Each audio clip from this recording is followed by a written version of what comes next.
Special intervention force. এটা নতুন কার্যক্রম, নতুন ওই পোশাকগুলি বানানো শুরু হয়েছে, হয়তো এই নেক্সট সপ্তাহে আপনি দেখবেন যে ডিজি হয়তো ওই পোশাকও গায়ে দেওয়া হয়েছে। আপনারা জানেন যে র্যাবের পুনর্গঠনের বিষয়ে প্রধান উপদেষ্টা প্রতিরক্ষা জাতীয় সংহতি উন্নয়ন বিষয়ক বিশেষ সহকারী লেফটেন্যান্ট জেনারেল আব্দুল হাফিজ এর সভাপতিত্বে একটা কমিটি গঠন করা হয়েছিল। এই কমিটি র্যাবের যে নতুন নাম, আজকে থেকে এটা নতুন নাম করা হচ্ছে স্পেশাল ইন্টারভেনশন ফোর্স, SIF, এটা সুপারিশ করেছে এবং মাননীয় প্রধান উপদেষ্টা এটা অনুমোদন দিয়েছে। ইন্টারভেনশন ফোর্স,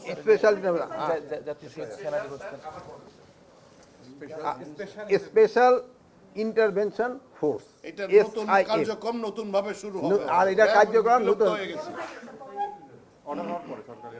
এটা তো নামটা আজকে হয়ে গেছে, এরপরে একটা সরকারি একটা অর্ডার হবে, তারপরে SIF স্পেশাল ইন্টারভেনশন। হ্যাঁ, কতগুলো এটার ক্ষেত্রে কতগুলি ডিরেকশন দিয়ে দিয়েছে, ওইগুলো ইনকর্পোরেট করে একটা আদেশ জারি করব আমরা। পোশাক পরিবর্তন হবে। এটা পোশাকও পরিবর্তন হচ্ছে, পোশাক অলরেডি পরিবর্তন করে আপনাকে কিন্তু একবার দেখানো হয়েছিল। ওই পোশাকগুলি বানানো শুরু হয়েছে, হয়তো এই নেক্সট সপ্তাহে আপনি দেখবেন যে ডিজি হয়তো ওই পোশাকও গায়ে দেওয়া হয়েছে। আগের যে আইনে করা হয়েছিল সেই আইনটা আপনি তো দেখছেন যে তাদের কাজের মানের পরিবর্তন অলরেডি চলেও আসছে। আপনি যদি এই 1.5 বছর আগে তাদের কাজের মান দেখেন আর এখনকার যদি কাজের মান দেখেন, এটার মধ্যে পরিবর্তন অনেক আসছে।